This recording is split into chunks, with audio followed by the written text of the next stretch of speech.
Friday. At least, I think that it's Friday. I broke everything electronic.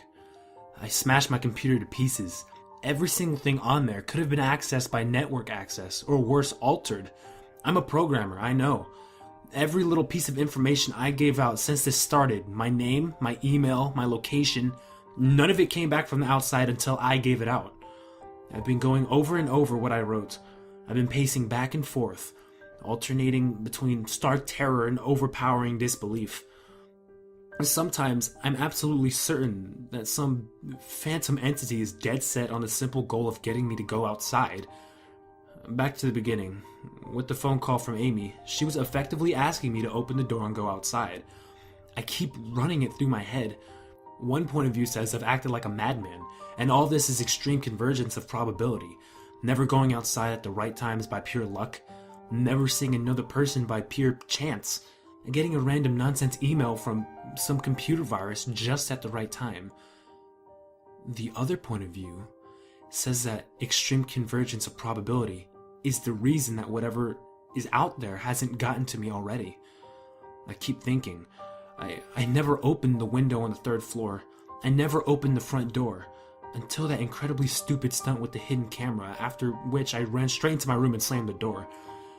I haven't opened my own solid door since I flung open the front door of the building. Whatever's out there, if anything's out there, never made an appearance in the building before I opened the front door. Maybe the reason it wasn't in the building already was that it was everywhere else, getting everyone else, and then it waited until I betrayed my existence by trying to call Amy. A call which didn't work until it called me and asked me my name. Terror literally overwhelms me every time I try to fit the pieces of this nightmare together. That email, short, cut off.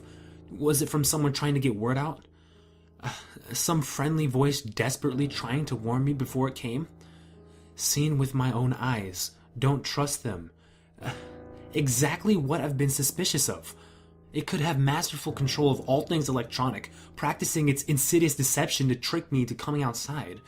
Why can't it get in? It knocked on the door. It must have some solid presence. The door. The image of those doors in the upper hallway as guardian monoliths flashes back in my mind every time I trace this path of thoughts. If there's some phantom entity trying to get me to go outside, maybe it can't get through those doors. I keep thinking back over all the books I've read or movies I've seen, trying to generate some explanation for this. Doors have always been such intense foci of human imagination, always seen as wards or portals of special importance. Or perhaps the door is just too thick? I know that I couldn't bash through any of the doors in this building, let alone the heavy basement ones. Aside from that, the real question is, why does it even want me? If it just wanted to kill me, it could do it in any number of ways, including just waiting for me to starve to death. What if it doesn't want to kill me? What if it has some far more horrific fate for me? Oh God, what can I do to escape this nightmare?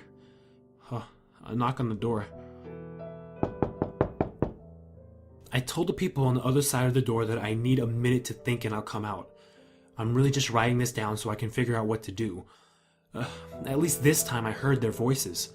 My paranoia, and yes, I recognize I'm being paranoid, has me thinking all sorts of ways that their voices could be faked electronically.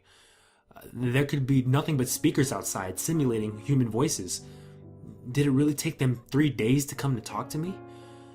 Amy is supposedly out there, along with 2 policemen and a psychiatrist. Maybe it took them 3 days to think of what to say to me. The psychiatrist's claim could be pretty convincing. If I decided to think this all had been a crazy misunderstanding, and not some entity trying to trick me into opening the door. The psychiatrist had an older voice, authoritarian but still caring. I liked it. I'm desperate just to see someone with my own eyes. He said I have something called psychosis, and I'm just one of a nationwide epidemic of thousands of people having breakdowns triggered by a suggestive email that got through somehow. I swear he said, got through somehow. I think he means spread through the country inexplicably, but I'm incredibly suspicious that the entity slipped up and is revealing something. He said I am part of a wave of emergent behavior that a lot of other people are experiencing and having the same problems I have, even though we've never communicated. That neatly explains the strange email about eyes that I got. I didn't get the original triggering email. I got a descendant of it. My friend could have broken down too and tried to warn everyone he knew against his paranoid fears. That's how the problem spreads, the psychiatrist claims. I could have spread it too, with my texts and instant messages online to everybody I know. One of those people might be melting down right now after being triggered by something I sent them, something they might interpret in any way they want. Something like a text saying, "Seen anyone face to face lately?" The psychiatrist told me that he didn't want to, quote, lose another one, and that people like me are intelligent, and that's our downfall. We draw connections so well that we draw them when they shouldn't be there. He said that it's easy to get caught up in the paranoia in our fast-paced world, a constantly changing place where more and more of our interaction is simulated. I have to give him one thing. It's a great explanation. It neatly explains everything. It perfectly explains everything, in fact. I have every reason to shake off this nightmarish fear that something or consciousness or being out there wants me to open the door so it can capture me for some horrible fate worse than death. It would be foolish, after hearing that explanation, to stay here until I starve to death, just to spite the entity that might have gotten everyone else. It would be foolish to think that after hearing that explanation, I might be one of the last people left alive on an empty world, hiding in my secure basement, spiting some unthinkable, deceptive entity just by refusing to be captured. It's a perfect explanation for every single strange thing I've ever heard or seen, and I have every reason in the world to let all of my fears go and open the door. That's exactly why I'm not going to. How can I be sure? How do I know what's real and what's deception? All these damn things with their wires and their signals that originate from some unseen origin, they're not real. I can't be sure.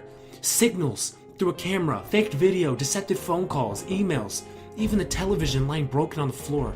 How can I possibly know it's real? It's just signals, waves, light, the door. It's bashing on the door. It's trying to get in. What insane mechanical contrivance could it be using to simulate the sound of men attacking the heavy wood so well? At least I've finally seen it with my own eyes. There's nothing left here for it to deceive me with. I've ripped apart everything else. It can't deceive my eyes, can it? Seeing with your eyes, don't trust them, they... Wait, was that desperate message trying to tell me to trust my eyes or warning me about my eyes too? Oh my god. What's the difference between a camera and my eyes? Both turn light into electrical signals. They're the same. I can't be deceived. I have to be sure. I have to be sure.